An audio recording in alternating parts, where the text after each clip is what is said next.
You're watching BrainStormAcres. Today, Irene is making some pendants for a friend.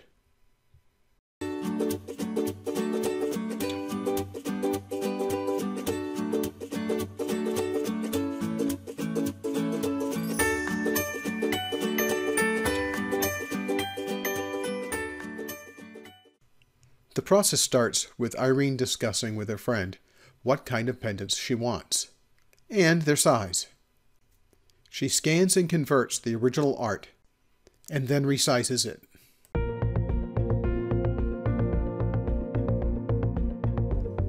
She adjusts sizes and position on her master sheet.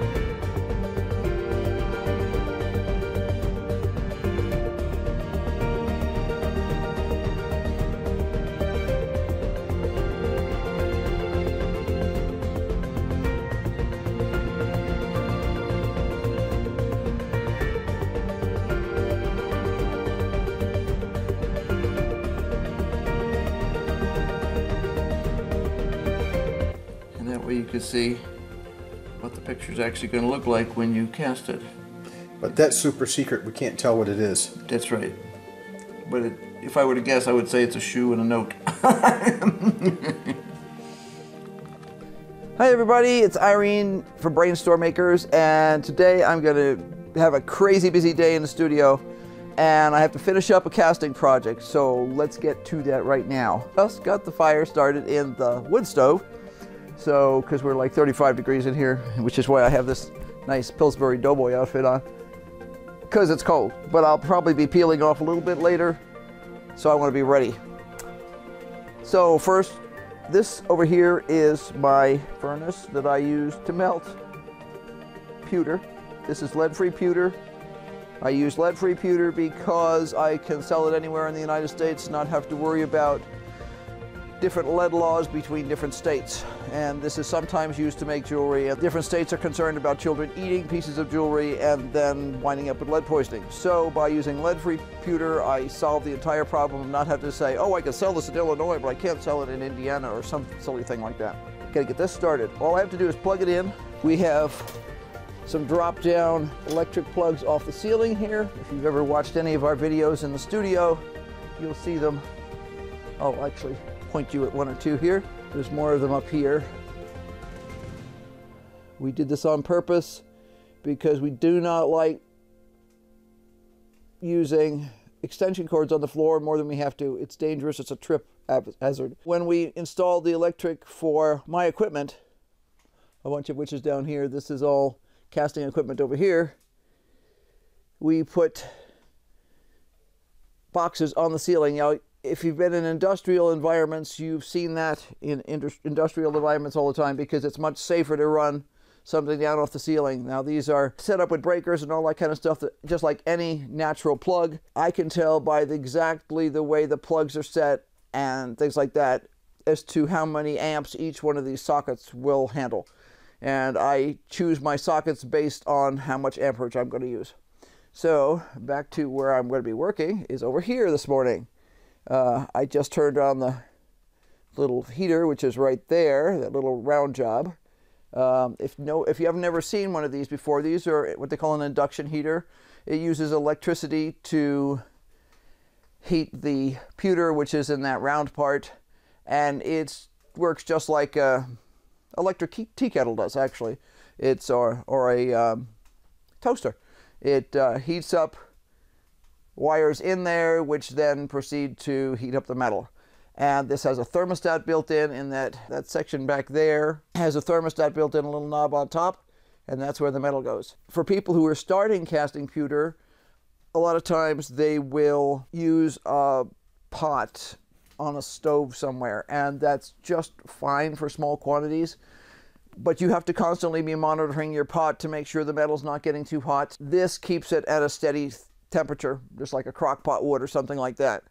So that makes my life as a creator much easier because I don't have to constantly be fiddling around. Previously, I had already made my molds for this project, and these green things, that's made out of room temperature vulcanizing rubber. It's actually silicone. There we go.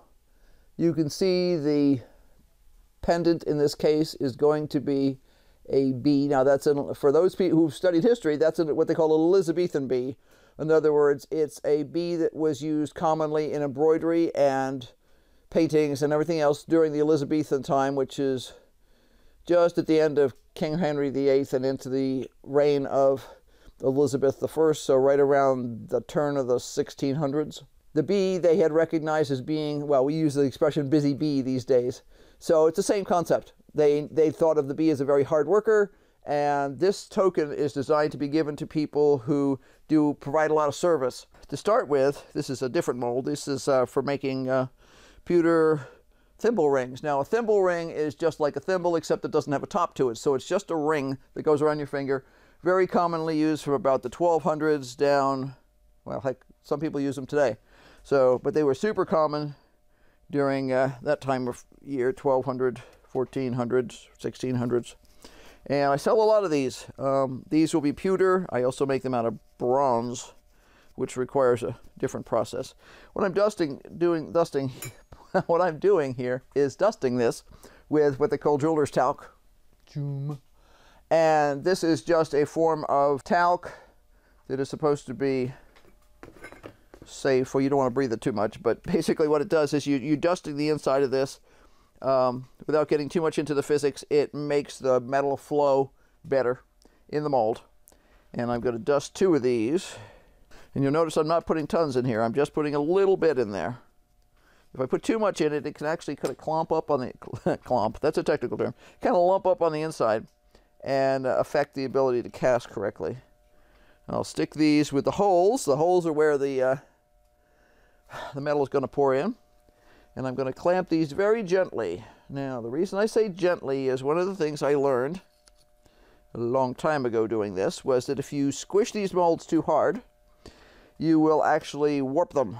And warping them means that they won't fill right. And the whole point of these is to get them to fill correctly so that you'll get a good casting. What I'm going to do here is I'm going to get a couple of these molds set up. They very rarely, especially when it's this cold, they very rarely pour correctly the first time around. Sometimes in the summer they do pour correctly the first time around. But right now that mold is air temperature, which is 35 degrees in here. That's too cold. It's going to make the metal harden too quickly. It'll take pouring several times to get the mold warm enough so that it'll work correctly. Oops. Yes, I drop everything. Come back. All right, so I've got my little bee all decked out and ready to go. I'm going to cast him over here. I normally have several molds ready to go at a time because they have to cool down in between being cast. The metal takes a little while to cool. So I actually haven't cleaned up completely from the last time I cast.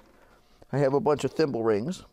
And this shows a not completely successful cast, but you can see the metal was poured in through here and went down. Now this one didn't pour completely. It happens. So what I'm going to do is, I think this one is good enough. I won't know until I actually start polishing them up. The original ring that this was cast from is actually sort of halfway in between those 2 sizes. But of course I had people who wanted tiny ones for tiny fingers and bigger ones for bigger fingers. So I made wax models and made new molds and there. So these guys, the sprue goes back in here. I examine them multiple times under different light. These things just really want to roll away today. I have a whole pile of them. I have some spindle whirls. Now, for those who are not spinners, a spindle whirl is a weight that goes on a little stick that is used to spin wool, linen, cotton, whatever you're spinning that's a fiber. These are copies of actual whirls that I own. And this is another pilgrimage badge. This is Hubert's horn, Saint Hubert, and it's a hunting horn. And there's multiple Saint Huberts and multiple saints that use Hubert's horn. Okay, I got these all ready to go. Got the camera zoomed in a bit so you can see me actually do this. One of the first things I'm going to do is I'm going to put on a pair of heat-proof gloves. They're not 100% heat-proof. They're probably not quite as heat-proof as welding gloves are, but they're a lot more comfortable for doing this kind of thing. I don't always wear them, but it's not a bad idea because pouring molten metal on you it's bad for your skin. So, here we go. Get some gloves on. Okay, I have a special little ladle. I'm going to scoop off this black stuff on the top. I don't know if you can see that or not. That is oxidized metal. We don't want to pour that into the molds. And I'm going to quickly pour this into both molds. And I'm going to jiggle it to try and get the air out. I'm going to do the same thing over here.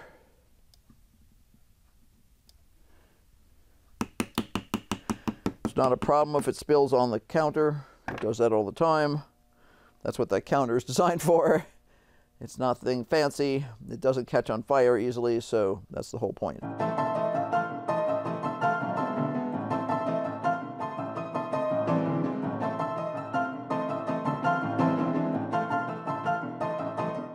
And that's exactly what I expected because it's so cold.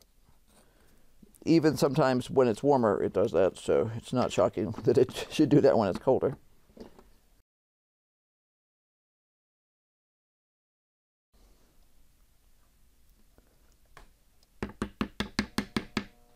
This is not something I can do sitting down because of the danger of pouring metal on yourself. I always try and be in a situation where if I need to jump out of the way quickly, I can. So I'm going to keep doing this until I get the number of pieces that I need. Now that I've got it heated up, I can do my little Ford factory line here where I just keep rotating through the pieces. When I get enough of any one piece, I'll rotate in another mold and cast something else that I need.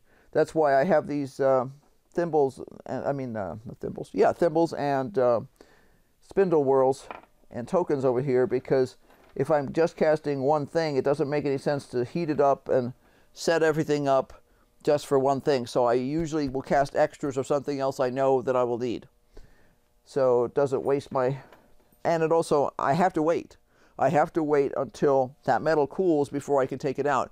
If I take a piece of metal out too quickly, I'll show you, this is kind of cool.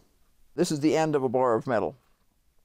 And this shows exactly what I'm talking about perfectly. If you move that metal too quickly after it has been poured, it will do this. It will get grainy. It doesn't fuse into a nice, smooth piece of metal like this. It gets crumbly and weird. And this is very fragile in comparison to the regular metal. And you don't want that. Your piece won't hold up. And it won't be able to polish correctly because the motion actually affects the way the crystals of the metal form. I hope this gives you a little bit of insight into some of the crazy stuff I do as part of my business. Hope you found this enjoyable. Be sure to like and subscribe and hit that notification bell because we're always doing something crazy around here. And until next time, I got to get back to work, and I also got to put some more wood on the fire. I can feel it's cooling off over there a little bit. See you later. Bye.